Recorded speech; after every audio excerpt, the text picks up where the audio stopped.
ایک بادشاہ تھا، وہ مرنا نہیں چاہتا تھا، اس کی خواہش تھی کہ قیامت تک وہ زندہ ہی رہے۔ ایک حکیم صاحب نے اسے کہا، بادشاہ سلامت، فلاں ملک کی سرزمین سے ایسی ایسی جڑی بوٹیاں پیدا ہوتی ہیں جن میں آب حیات کی تاثیر ہوتی ہے، آپ اگر وہ جڑی بوٹیاں منگوا لیں تو ہم آپ کو وہ دوا بنا دیتے ہیں جس کے کھانے کے بعد آپ جب تک چاہیں گے زندہ رہیں گے۔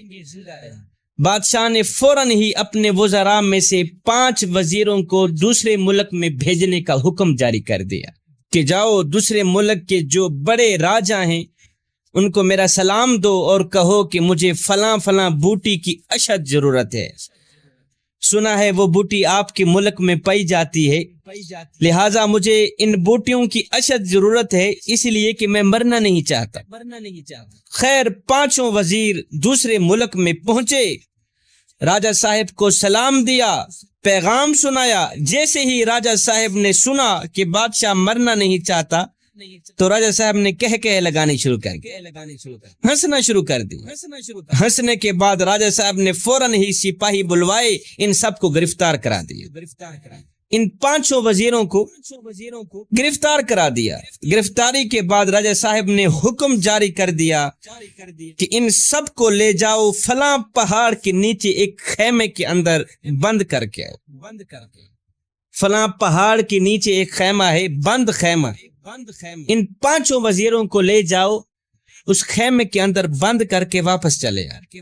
اور ہاں، ساتھ میں ان 5 وزیروں کو یہ بھی کہہ دینا کہ جب تک یہ پہاڑ 2 ٹکڑے نہیں ہوتا تم آزاد نہیں ہو۔ جس پہاڑ کے نیچے تم پڑے ہو، جب تک یہ پہاڑ 2 ٹکڑے نہیں ہوتا تم آزاد نہیں ہوتے۔ سپاہی ان 5 وزیروں کو لے گئے، پہاڑ کے نیچے خیمے کے اندر بند کر کے واپس چلے آئے۔ اب ان 5 وزیروں کو چاروں طرف موت کے آثار نظر آنے لگے، کھانے پینے کو کچھ نہیں تھا۔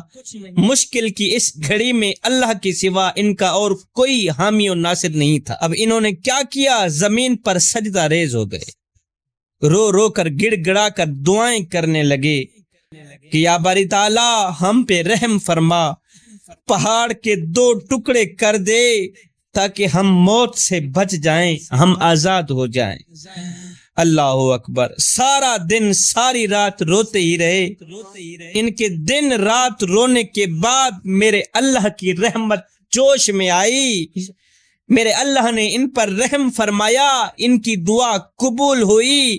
ایک دم زمین ہلنے لگی، زلزلہ آیا، پہاڑ جڑوں سے ہلنے لگا اور پہاڑ کے 2 ٹکڑے ہو گئے۔ اللہ اکبر۔ زلزلہ آیا، پہاڑ کے 2 ٹکڑے ہو گئے، ان کی دعا قبول ہو گئی۔ اب راجہ صاحب نے آرڈر دیا کہ ہماری شرط پوری ہو گئی ہے، پہاڑ کے 2 ٹکڑے ہم چاہتے تھے ہو گئے ہیں، اب جاؤ ان 5 وزیروں کو میرے پاس لے آؤ۔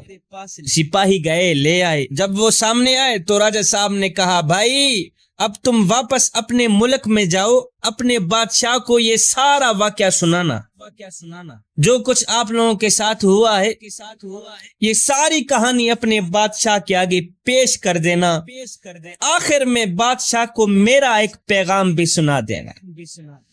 جی راجہ صاحب، کون سا پیغام ہے؟ راجہ صاحب نے کہا کہ اپنے بادشاہ کو کہنا کہ بادشاہ 5 لوگوں کی بد دعا جس طرح پہاڑ کو ریزہ ریزہ کر سکتی ہے، 5 لوگوں کی بد دعا جس طرح پہاڑ کو ریزہ ریزہ کر سکتی ہے، بالکل اسی طرح 5 کروڑ عوام کی بد دعائیں بھی بادشاہ کی زندگی مٹی میں ملا سکتی۔ 5 لوگوں کی بد دعا جس طرح پہاڑ کو ریزہ ریزہ کر سکتی ہے، بالکل اسی طرح 5 کروڑ عوام کی بد دعائیں بھی بادشاہ کی زندگی اور اقتدار مٹی میں ملا سکتی ہے۔ اپنے بادشاہ کو کہنا کہ بادشاہ اگر تم اپنی لمبی زندگی اور لمبا اقتدار چاہتے ہو تو ہر گھڑی ہر لمحے غریب عوام کی بد دعائیں سے بچنا، غریب عوام کی بد دعا سے بچنا۔